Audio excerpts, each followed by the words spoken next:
بسم اللہ الرحمن الرحیم۔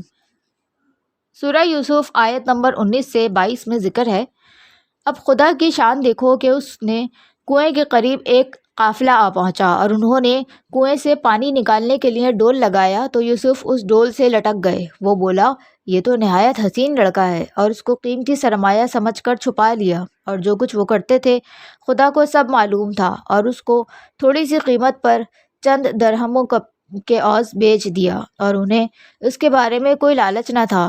اور مصر میں جس نے اس کو خریدا اس نے اپنی بیوی سے کہا، اس کو عزت اور احترام سے رکھو، ہو سکتا ہے یہ ہمیں فائدہ دے یا اسے ہم اپنا بیٹا بنا لیں۔ اس طرح ہم نے یوسف کو سرزمین مصر میں جگہ دی، اور غرض تھی کہ ہم اس کو خوابوں کی تعبیر سکھائیں، اور خدا اپنے کام پر غالب ہے لیکن اکثر نہیں جانتے۔ اور جب وہ جوانی کو پہنچے تو ہم نے اس کو دانائی اور علم بخشا، اور نیکوکاروں کو ہم اسی طرح کا بدلہ دیا کرتے ہیں۔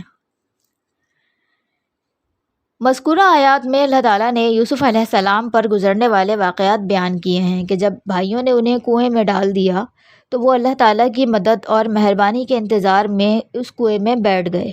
ایک مسافر قافلہ اس کنویں پر پہنچا۔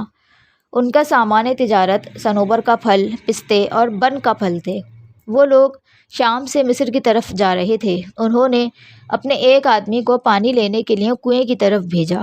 جب اس نے ڈول پانی میں ڈالا تو یوسف علیہ السلام اس ڈول سے لٹک کر باہر آ گئے۔ جب ڈول والے نے انہیں دیکھا تو پکار اٹھا، یہ تو بہت خوبصورت لڑکا ہے، اور یہ وہم دلایا کہ یہ لڑکا تو ان کے تجارتی سامان کا حصہ ہے۔ اللہ تعالیٰ تو خوب جانتا ہے کہ جو پروگرام یوسف کے بھائیوں نے بنایا تھا اس کو بھی، اور جو قافلے والے کر رہے تھے اس کو بھی۔ اس میں اللہ کی بڑی حکمت، تقدیر، اہل مصر پہ مہربانی اور رحمت تھی، جو اس لڑکے کے ذریعے اللہ تعالیٰ ان کے ساتھ کرنا چاہتا تھا۔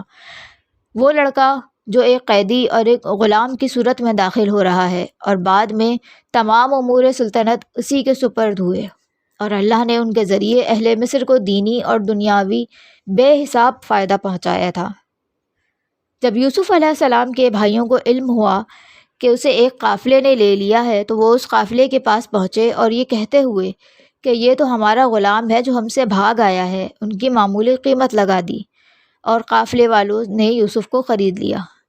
کہا جاتا ہے کہ یوسف کو خریدنے والا عزیز مصر تھا، وہ وہاں وزیر خزانہ تھا، مگر اس بارے میں مختلف آراء موجود ہیں۔ عموماً عزیز مصر کا نام قطفیر بن رہیب اور اس کی بیوی کا نام زلیخا لیا جاتا ہے۔ سورہ یوسف آیت نمبر 23 سے 29 میں ذکر ہے، تو وہ جس عورت کے گھر میں رہتے تھے اس نے ان کو اپنی طرف مائل کرنا چاہا اور دروازے بند کر کے کہنے لگی کہ جلدی آؤ۔ انہوں نے کہا، مجھے خدا اپنی پناہ میں رکھے، وہ تو میرے آقا ہیں، انہوں نے مجھے اچھی طرح سے رکھا ہے، میں ان پر یہ ظلم نہیں کر سکتا، بے شک ظالم لوگ فلاح نہیں پاتے۔ اور اس عورت نے ان کا قصد کیا اور انہوں نے اس عورت کا قصد کیا۔ اگر وہ اپنے پروردگار کی نشانی نہ دیکھتے تو وہ ہوتا جو ہونا تھا، اس لیے یہ سب کیا گیا تاکہ ہم ان سے برائی اور بے حیائی کو دور کر دیں، بے شک وہ ہمارے خالص بندوں میں سے تھے۔ پھر وہ دونوں دروازے کی طرف بھاگے، یوسف آگے اور زلیخا پیچھے، اور عورت نے اس کا کرتا پیچھے سے پکڑ کر کھینچا تو اسے پھاڑ دیا، اور وہ دونوں دروازے کے پاس پہنچے تو اسے عورت کا خاوند مل گیا۔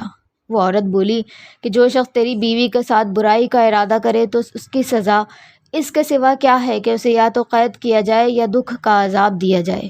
یوسف نے کہا، اسی نے خود مجھ کو اپنی طرف مائل کرنا چاہا تھا۔ تو ان کے قبیلے کے ایک فیصلہ کرنے والے نے فیصلہ کیا کہ کرتا آگے سے پھٹا تو یہ عورت سچی، اور پیچھے سے پھٹا تو یوسف سچا اور عورت جھوٹی۔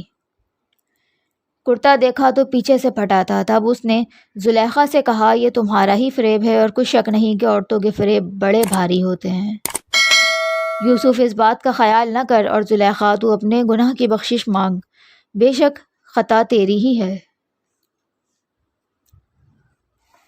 ان آیات کی روشنی میں پتہ چلتا ہے کہ کس طرح عزیز مصر کی بیوی نے یوسف علیہ السلام کو بہلانا چاہا اور ان سے برائی کا مطالبہ کیا، جو کہ یوسف علیہ السلام کی شان کے خلاف تھا۔ وہ عورت حسن و جمال والی اور مال و دولت والی تھی۔ اللہ تعالیٰ خود بیان فرماتے ہیں کہ اس نے کیسے دروازے بند کیے اور بند سنور کر خوبصورت ترین لباس زیبتاً کر کے آپ کو گمراہی کی دعوت دی۔ محمد بن اسحاق فرماتے ہیں کہ زلیخا مصر کے بادشاہ الریان بن ولید کی بھانجی تھی۔ دوسری طرف حضرت یوسف علیہ السلام بھی انوکھے حسن و جمال کے مالک تھے، کیونکہ یوسف علیہ السلام انبیاء کے سلسلے سے تعلق رکھتے تھے، اسی لیے اللہ نے انہیں اس بے حیائی سے محفوظ رکھا تھا۔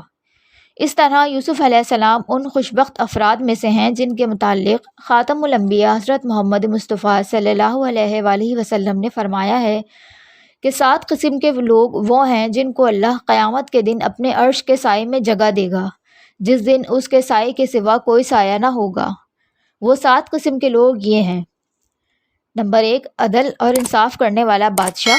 نمبر 2، وہ آدمی جس نے خلوت اور تنہائی میں اللہ کو یاد کیا اور اس کے آنسو نکل آئے۔ نمبر 3، وہ آدمی جس کا دل مسجد کے ساتھ لگا رہتا ہے جب وہ مسجد سے باہر آ جاتا ہے۔ نمبر 4، وہ آدمی جس نے اللہ کی راہ میں صدقہ دیا اور اس کو یہاں تک چھپایا کہ اس کے بائیں ہاتھ کو بھی علم نہ ہوا۔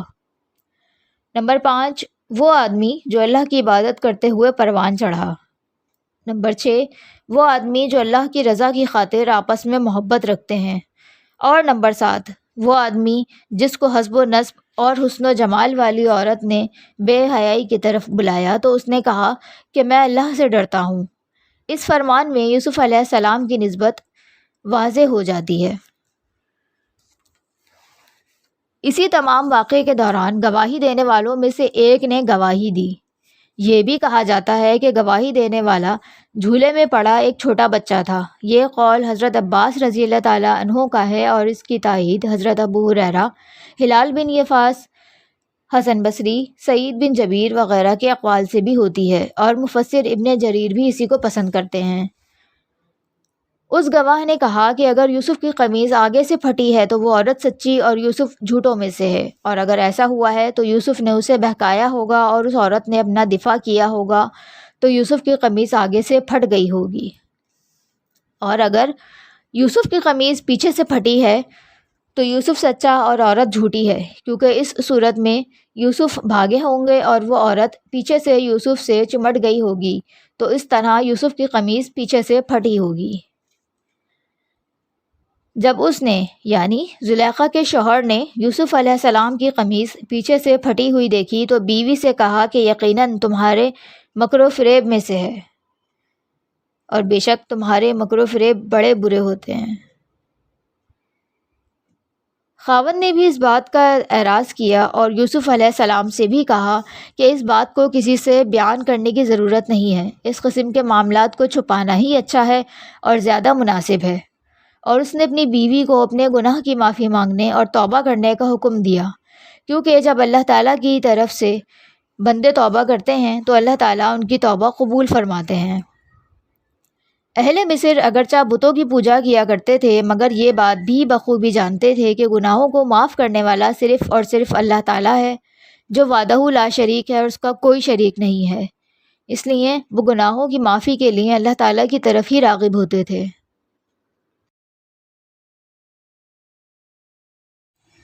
قصص الانبیاء مکمل سننے کے لیے اس چینل کو سبسکرائب کریں اور دوسروں کے ساتھ ضرور شیئر کریں۔